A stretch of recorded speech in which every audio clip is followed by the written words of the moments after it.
120 అడుగుల ఎత్తైన రథం కుప్పకూలిన ఘటన కర్ణాటకలోని అనేకల్ తాలూకా ఉస్కూర్ మద్దురమ్మ జాతరలో చోటు చేసుకుంది. చుట్టుపక్కల గ్రామాల ప్రజలు ఆ జాతరకు ఏటా తమ ఊరి రథాల్ని తీసుకొస్తుంటారు. శనివారం సాయంత్రం తీసుకొచ్చిన 120 అడుగుల ఎత్తైన దొడ్డనగర మంగళ రథం ఈదురు గాలులకు కూలిపోయింది. ఈ ఘటనలో ఒకరు చనిపోయారు. మరో ఊరు రాయసంద్రంకు చెందిన రథం కూలటంతో 2 మరణించినట్లు స్థానిక పోలీసులు తెలిపారు. కేరళకు చెందిన కురూబీ అనే మేక ప్రపంచంలోనే అతి పొట్టి మేకగా గిన్నిస్ రికార్డుకి ఎక్కింది. 4 ఏళ్లున్న ఆ మేక ఎత్తు కేవలం 40.50 సెంటీమీటర్లు మాత్రమే. ముందుగా తాను రికార్డును గుర్తించలేదని, చుట్టుపక్కల వారి సూచన మేరకే అప్లై చేశానని యజమాని పీటర్ లేను తెలిపారు. అది కెనడా పిగ్మీ జాతికి చెందినదని, ఈ జాతి మేకలు పెద్ద ఎత్తు ఎదగవని వివరించారు. ఎస్ఎల్బిసి టన్నెల్లో 8 మంది కార్మికులు చిక్కుకొని నెల దాటింది.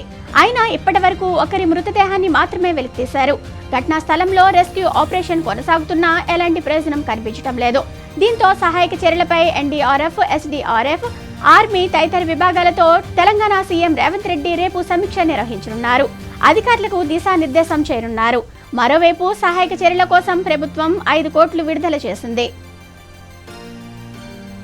ఆస్ట్రేలియా మాజీ క్రికెటర్ డేవిడ్ వార్నర్ ఈ రోజు ఉదయం హైదరాబాద్ కు చేరుకున్నారు.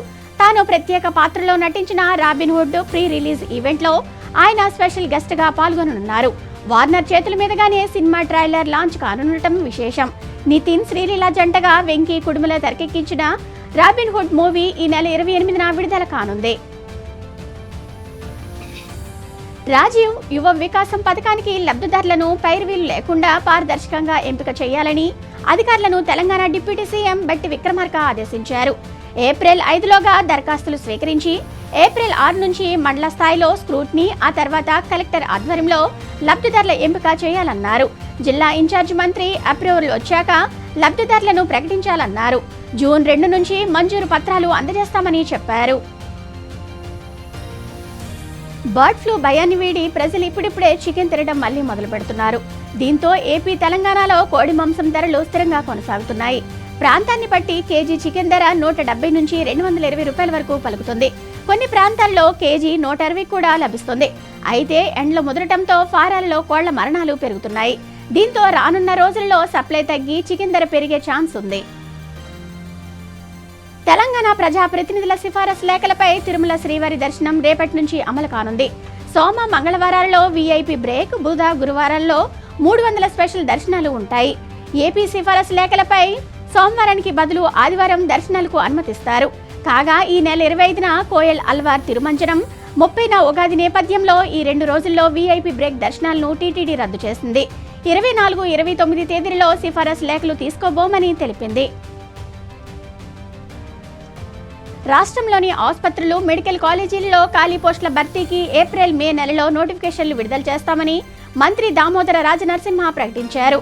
600 ప్రొఫెసర్లు, 290 అసిస్టెంట్ ప్రొఫెసర్, 332 నర్సింగ్ పోస్టులు ఖాళీగా ఉన్నాయని తెలిపారు. వీటిలో 2077 ఉద్యోగాలను మే నెలలో భర్తీ చేస్తామని, త్వరలో 195 నాన్ టీచింగ్ స్టాఫ్ నియామకాలను కూడా పూర్తి చేస్తామని అసెంబ్లీలో వెల్లడించారు. తెలుగు రాష్ట్రాల్లో నేడు, రేపు ఓ మోస్తరు వర్షాలు కురిసే అవకాశం ఉందని వాతావరణ శాఖ తెలిపింది. ఛత్తీస్గఢ్ నుంచి మహారాష్ట్ర వరకు, అంతర్గత కర్ణాటక నుంచి దక్షిణ తమిళనాడు వరకు 2 ద్రోణులు కొనసాగుతున్నాయి. దీంతో తెలంగాణలో పలు జిల్లాల్లో ఉరుములు, మెరుపులు, గాలులతో కూడిన ఓ మోస్తరు వర్షాలు పడే అవకాశం ఉన్నట్లు తెలిపింది. ఇక ఏప్రిల్లో కోస్తా, రాయలసీమ ప్రాంతాల్లో పలు చోట్ల వర్షపాతం నమోదవుతుందని అంచనా వేసింది. పుష్ప 2 తర్వాత షూటింగ్ కు కాస్త బ్రేక్ ఇచ్చిన ఐకాన్ స్టార్ అల్లు అర్జున్ అబుదాబిలోని స్వామినారాయణ మందిరాన్ని సందర్శించారు. ఆలయ నిర్మాణాలను ఆసక్తిగా తిలకించారు.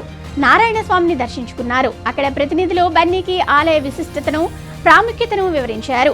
కాగా అర్జున్, అట్లీ కాంబోలోని మూవీ షూటింగ్ త్వరలో ప్రారంభం కానుంది.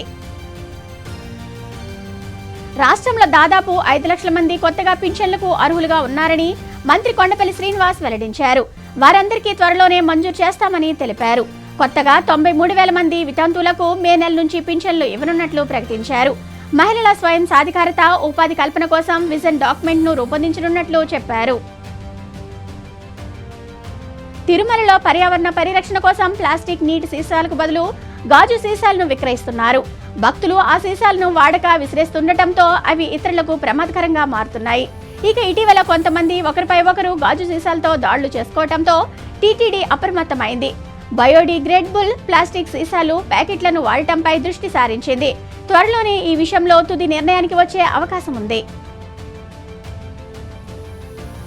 రుషికొండ బీచ్ తన బ్లూ ఫ్లాగ్ సర్టిఫికేట్ను తిరిగి పొందింది. రుషికొండ బ్లూ ఫ్లాగ్ బీచ్పై విధించిన తాత్కాలిక సస్పెన్షన్ను ఎత్తివేస్తున్నట్లు ఆ సంస్థ అధికారులు అధికారికంగా ప్రకటించారు. ఈ సందర్భంగా బ్లూ ఫ్లాగ్ ఇండియా జాతీయ operator doctor Sreejith Kurup, blue flag India jury సభ్యుడు అజయ్ సక్సేనా, విశాఖ కలెక్టర్ హరిధీర ప్రసాద్ ఇందుకు సంబంధించిన గుర్తింపు పత్రాన్ని శనివారం అందజేశారు. బొండపల్లి మండలం బోడసింగిపేట గ్రామంలో నూతనంగా నిర్మిస్తున్న ఆలయంలో దుర్గాదేవి విగ్రహాన్ని శనివారం రాత్రి గుర్తు తెలియని దుండగులు ధ్వంసం చేసినట్లు ఆలయ అభివృద్ధి కమిటీ సభ్యులు మీసాల జానకిరామ్ తెలిపారు. ఈ ప్రాంతంలో మద్యం షాపులు ఉండటంతో మందుబాబులు ఈ పని చేసి ఉండొచ్చని పలువురు అభిప్రాయపడుతున్నారు. దేవతామూర్తుల విగ్రహాలు ధ్వంసం చేయడం దారుణమన్నారు. ఈ ఘటనపై పోలీసులకు ఫిర్యాదు చేస్తామని కమిటీ సభ్యులు తెలిపారు. విజయనగరం జిల్లా రేగిడి మండలం లక్ష్మీపురం గ్రామంలో మేక దగ్గర ఓ కుక్కపిల్ల పాలు తాగుతుండటం వింత గొలుపుతుంది. జాతి భేదాలు మరిచి మూగజీవాలు మాతృ ప్రేమను పంచటం అందరినీ ఆశ్చర్యపరిచింది. లక్ష్మీపురం గ్రామానికి చెందిన మొగుడ రాము మేకల మందలో ఓ మేక 3 నెలల నుంచి తల్లి లేని ఓ కుక్కపిల్లకు అచ్చం మేక తన పిల్లలకు పాలిచ్చినట్లు ఆప్యాయంగా పాలిస్తుంది. కలికాలంలో ఇది వింత కాబోలు అంటూ ప్రజలు ఆసక్తిగా తిలకిస్తున్నారు.